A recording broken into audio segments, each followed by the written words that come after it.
Jumpa lagi dengan saya Martin di Movie Review. Apakah nama James Wan cukup familiar buat kalian?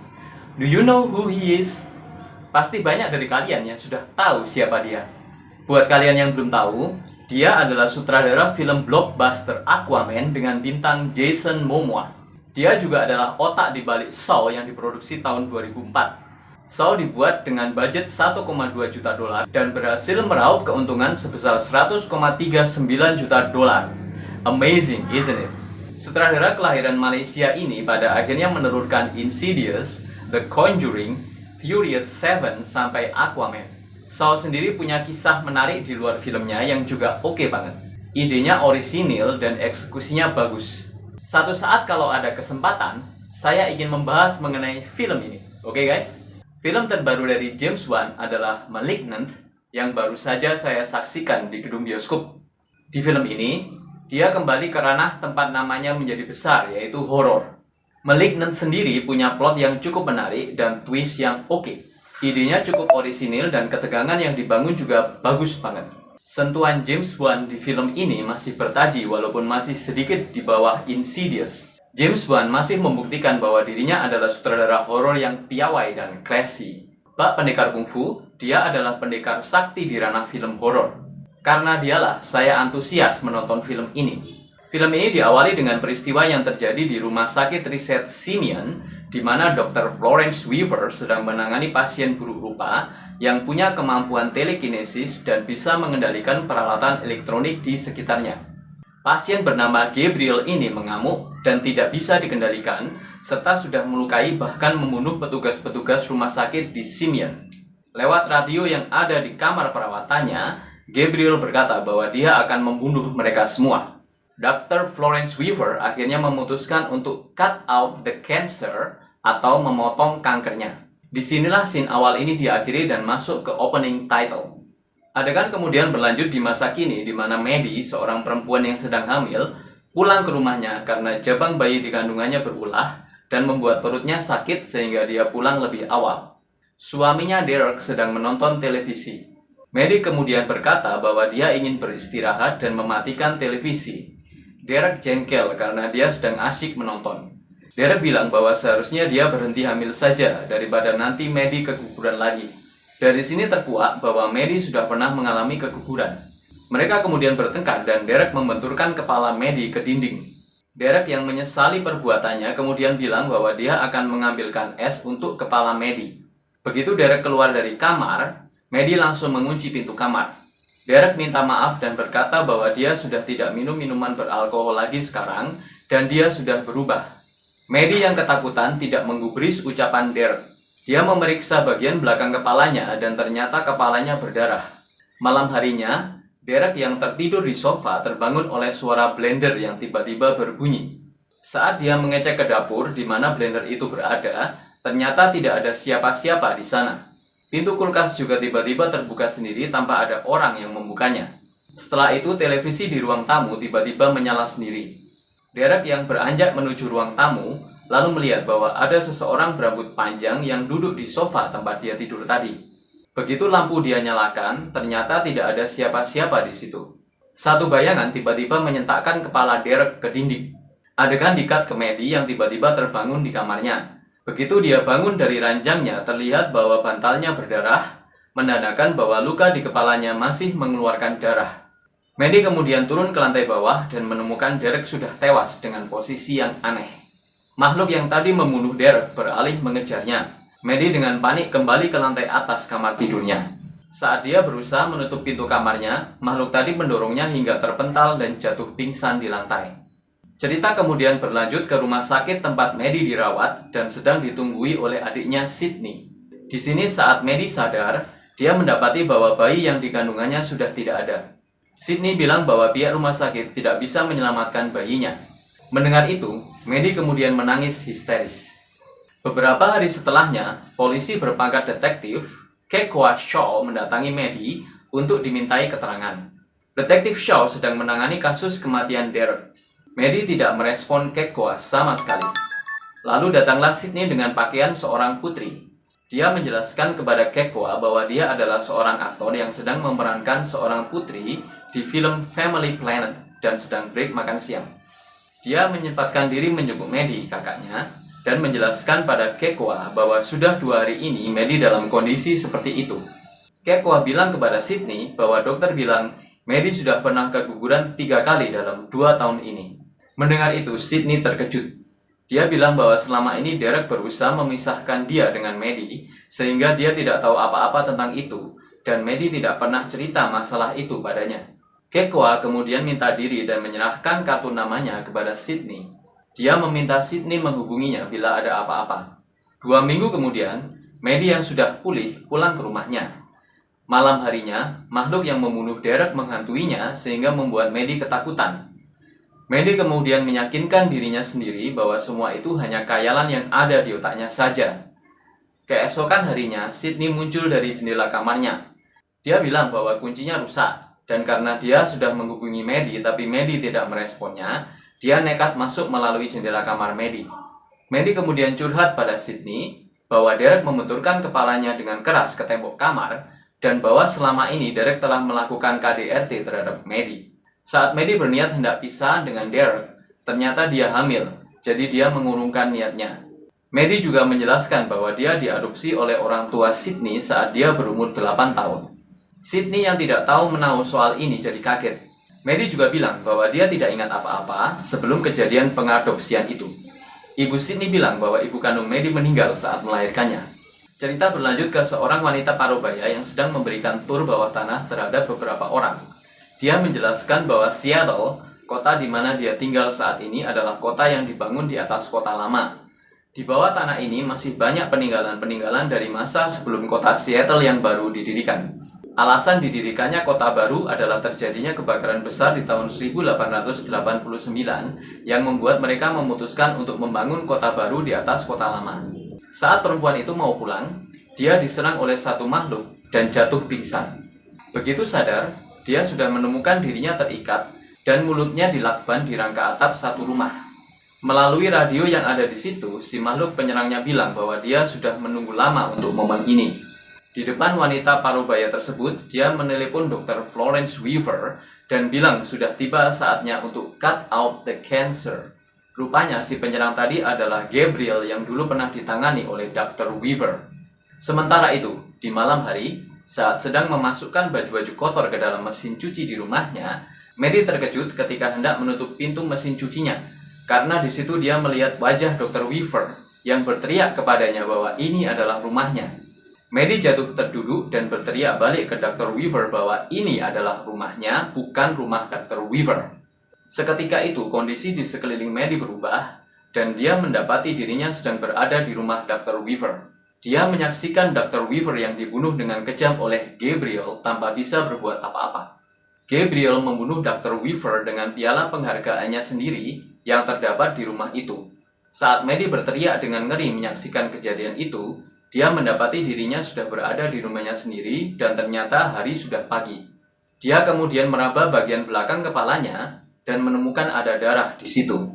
Detektif Kekoa Shaw bersama partnernya, Detektif Regina Mas, mendatangi TKP di mana Dr. Weaver dibunuh. Di sini, Kekoa menemukan foto seorang gadis kecil berambut panjang tergerai dan tulisan di balik foto itu, pasien Mei tahun 92. Kekoa memutuskan untuk membawa buku-buku penelitian Dr. Weaver ke kantor polisi dan menelitinya di sana. Di kantor polisi, dia meminta Besko, rekan kerjanya, untuk merekayasa foto gadis cilik tadi. Kekoa ingin tahu bagaimana wajah gadis itu kalau sudah berumur 30 tahunan. Adegan beralih ke rumah Dr. Victor Fields, salah satu rekan kerja Dr. Weaver di awal film saat menangani Gabriel. Dr. Fields menemukan jendela kamarnya terbuka dan ada jejak tetesan air yang mengarah ke lemarinya.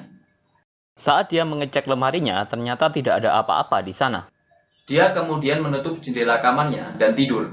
Adegan kemudian beralih ke rumah Maddie saat dia sedang tidur. Maddie tiba-tiba terbangun dan terkejut saat mendapati di sampingnya sudah ada Dr. Victor Fields. Ternyata Maddie mendapati dirinya sedang berada di kamar Dr. Fields sekarang. Gabriel tiba-tiba muncul dan membunuh Dr. Fields dengan kejam. Setelah membunuh Dr. Fields, Gabriel menoleh menghadapnya. Disinilah Maddie melihat wajah Gabriel yang rusak tersingkap dari balik rambutnya yang panjang tergerai. Maddie kemudian bangkit berteriak dalam posisi duduk dan mendapati dirinya sudah berada di kamarnya sendiri sekarang. Sekali lagi, hari ternyata sudah pagi. Sydney yang sedang menginap di rumah Maddie terkejut dan masuk ke kamar kakaknya. Maddie dengan ketakutan bilang pada Sydney bahwa si pembunuh ada di sini. Sydney yang bingung segera melihat ke sekeliling kamar dan tidak menemukan siapa-siapa selain mereka berdua di dalam kamar itu. Di bantal Maddie terlihat ada bercak darah yang menandakan kepalanya berdarah lagi. Maddie didampingi Sydney melaporkan apa yang dialaminya terhadap Kekoa dan Regina. Maddie mengatakan bahwa orang yang membunuh Dr. Weaver telah melakukan pembunuhan lagi. Maddie yang tidak mengenal Dr. Fields mengatakan bahwa kali ini dia tahu di mana lokasi pembunuhan terjadi dari apa yang dilihatnya di jendela kamar Dr. Fields, yaitu di seberang gedung apartemen Silver Cup di North Beacon Hills. Walaupun mereka berdua merasa skeptis dengan pernyataan Maddie, mereka tetap menuruti Maddie dan berangkat ke sana. Dan di sana mereka berdua menemukan jasad Dr. Fields dengan wajah yang sudah tercabik-cabik. Setelah itu di kantor polisi, Regina sudah terlihat memegang sketsa gambar Gabriel yang sudah dibuat oleh pereka wajah berdasarkan keterangan Maddie. Regina tetap merasa skeptis terhadap sketsa ini. Maddie kemudian minta diri hendak ke toilet. Di dalam toilet, tiba-tiba lampu listrik berpijar dan Maddie ditelepon oleh Gabriel. Gabriel menyapanya dengan nama Emily. Maddie mengatakan bahwa namanya adalah Madison, bukan Emily. Gabriel bilang bahwa nama yang diberikan padanya oleh orang tua angkatnya adalah palsu dan bilang bahwa dia akan membalaskan dendamnya pada orang-orang yang pernah menyakitinya dulu satu persatu. Maddie tanpa sadar berteriak, "Gabriel, no!" Dari sini terungkap bahwa ternyata Maddie mengenal Gabriel. Maddie memohon supaya Gabriel menghentikan aksi pembunuhannya, namun Gabriel malah menjawab bahwa ini baru permulaan, lalu menutup telepon. Maddie lalu keluar dari toilet dan langsung minta diri kepada Kekoa dan mengajak Sydney pergi dari situ. Kekoa melihat Besko melintas dan menanyakan padanya soal rekayasa foto yang dimintanya. Besko bilang bahwa dia sudah menunaikan tugasnya dan menaruh foto tersebut di meja Kekoa. Kekoa yang belum sempat melihatnya terkejut karena foto rekayasa dari Besko menunjukkan bahwa pasien Mei hasil rekayasa di foto itu adalah Maddie. Maddie mengajak Sydney menemui ibu mereka di rumahnya. Di sini mereka menonton video-video yang dibuat saat Maddie masih kecil dan Sydney masih ada dalam kandungan ibunya. Dalam video, Maddie terlihat berbicara pada Gabriel, namun orang tuanya tidak melihat siapa-siapa dan menganggap bahwa Gabriel hanyalah teman imajiner Maddie. Ibu Sydney berkesimpulan bahwa apapun yang dialami Maddie sebelum diadopsi olehnya telah menyakiti Maddie secara psikis dan Maddie menciptakan Gabriel sebagai teman imajinernya supaya dia bisa survive melewati peristiwa yang tidak mengenakan itu. Di kantor polisi, Kekoa menemukan banyak flash disk di salah satu buku penelitian Dr. Weaver. Dari situ dia menemukan laporan Dr. Weaver tentang Emily, pasiennya, yang mendengar suara-suara dari apa yang disebutnya the devil atau setan. Dan Dr. Weaver juga menyebut nama Dr. John Gregory sebagai salah satu rekan kerjanya yang lain dalam menangani kasus Emily. Kekoa kemudian mencari data soal Dr. John Gregory dan menemukan alamat rumahnya. Adegan beralih ke Maddie yang sedang berada di kamar mandi di rumahnya dan mencuci muka. Begitu dia menatap cermin, bayangan dirinya di cermin berubah menjadi seorang lelaki tua berambut putih. Maddie mendapati dirinya sudah berada di kamar mandi lelaki tua tersebut. Dan ternyata di situ juga sudah ada Gabriel. Adegan kemudian berlanjut ke Kekoa yang baru sampai di apartemen Dr. John Gregory. Dia masuk ke apartemennya dan menemukan Dr. John Gregory sudah tewas dengan mengenaskan di kamar mandinya. Gabriel yang masih berada di situ kemudian menyerangnya. Mereka kemudian terlibat baku hantam dan Gabriel kemudian melarikan diri. Semua ini disaksikan oleh Maddie tanpa dia bisa berbuat apa-apa. Kekoa mengejar Gabriel sampai ke area bawah tanah kota Seattle, namun Gabriel berhasil lolos. Keesokan harinya, Kekoa dan Regina mengajak seorang hipnoterapis ke rumah Maddie. Mereka meyakinkan Maddie untuk menjalani tes hipnoterapi untuk mengungkap masa lalu Maddie yang diyakini berhubungan dengan Gabriel. Sydney juga ada di situ mendampingi Maddie. Maddie akhirnya setuju untuk menjalani tes, dan saat masa lalu Maddie diungkap, diceritakan bahwa Maddie di satu titik pernah mencoba membunuh ibu angkatnya, namun gagal. Maddie mengungkapkan bahwa Gabriel menghasutnya untuk membunuh Sydney yang masih berada dalam kandungan ibunya karena dia khawatir dengan kehadiran Sydney maka Maddie tidak akan membutuhkannya lagi dan melupakannya. Sementara itu, wanita parubaya yang ditahan Gabriel berhasil melepaskan ikatannya lalu melepaskan dirinya sendiri. Dia kemudian melangkah pergi, namun terjatuh karena lantai yang dipijaknya bobrok. Lokasi tempat dia disekap adalah di loteng suatu rumah. Begitu dia terjatuh, terungkap bahwa ternyata itu adalah loteng rumah Maddie. Maddie dan tamu-tamunya terkejut melihat wanita itu terjatuh dari langit-langit rumah Maddie di hadapan mereka. Maddie akhirnya ditahan menjadi tersangka dan dibawa ke kantor polisi. Saat Kekoa dan Regina menginterogasi Maddie, tiba-tiba HP Kekoa berbunyi. Maddie bilang bahwa Gabriel ingin berbicara dengan Kekoa. Gabriel menginginkan barang miliknya, yaitu mantel yang dipakainya dan senjatanya yang sudah dia bentuk dari piala penghargaan milik Dr. Weaver yang dia gunakan untuk menghabisi korban-korbannya dikembalikan kepadanya. Sydney mendatangi ibunya lagi dan mencari petunjuk-petunjuk mengenai kakaknya. Dari situ ditemukan bahwa nama asli Maddie adalah Elaine May dan dia pernah dirawat di rumah sakit Simeon sebelum diadopsi dan bahwa rumah sakit itu sekarang sudah ditutup. Sydney nekat mendatangi bekas rumah sakit tersebut untuk mencari petunjuk-petunjuk lagi mengenai kakaknya. Sementara itu, Maddie dimasukkan ke dalam sel tahanan bersama wanita-wanita lainnya yang sedang ditahan. Di sini Maddie diintimidasi oleh wanita-wanita tahanan yang lain itu, bahkan sampai dipukuli dan ditendangi. Sydney yang sedang berada di bekas rumah sakit Simeon akhirnya menemukan petunjuk-petunjuk yang lebih banyak di ruang arsip berupa foto-foto, laporan, dan video-video dokumentasi riset. Dia kemudian membawa dokumen-dokumen riset itu pulang ke rumahnya dan menonton video-video riset.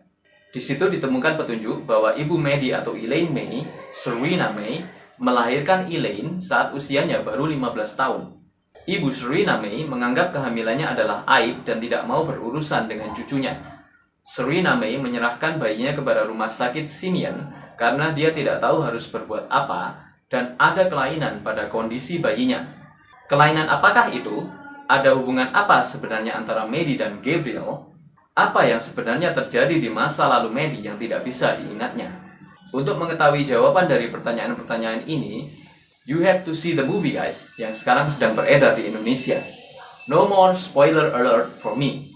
Yang jelas film ini cukup sesuai dengan ekspektasi saya dan saya tidak kecewa menonton film ini.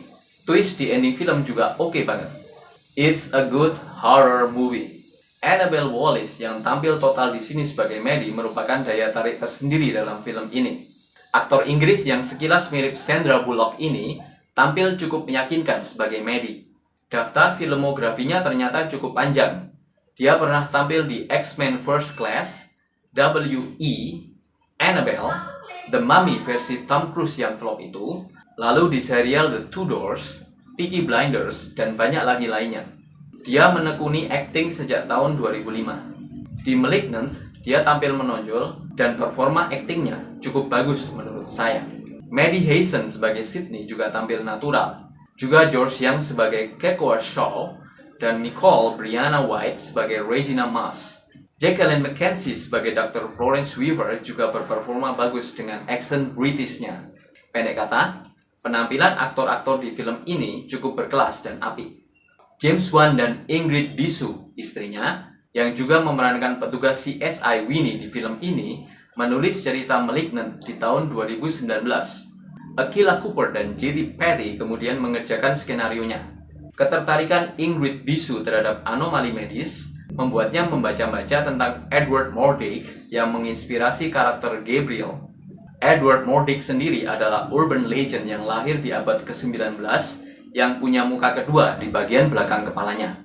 Menurut legendanya, muka kedua ini bisa berbisik, meraih benda-benda, tertawa, atau menangis.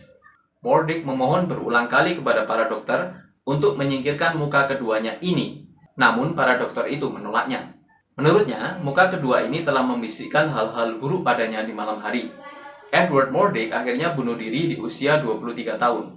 Pada bulan Oktober tahun 2019, James Wan mengklarifikasi bahwa Malignant tidak didasarkan pada karyanya yang lain, yaitu graphic novel atau komik Malignant Man. Ini adalah karya orisinilnya yang lain. Syuting dimulai pada tanggal 24 September 2019 sampai 8 Desember 2019. Sebenarnya, film ini dijadwalkan untuk rilis di bioskop pada tanggal 14 Agustus 2020. Namun karena merebaknya pandemi COVID-19, jadwal film ini diundur ke tanggal 10 September 2021 bersamaan dengan streaming di HBO Max selama sebulan. Oke guys, demikianlah review dari saya untuk episode kali ini. Hopefully you'll enjoy it. Jangan lupa untuk like, watch, and subscribe ya. Semoga review-review film saya berkenan di hati kalian. Thank you for watching and see you next episode.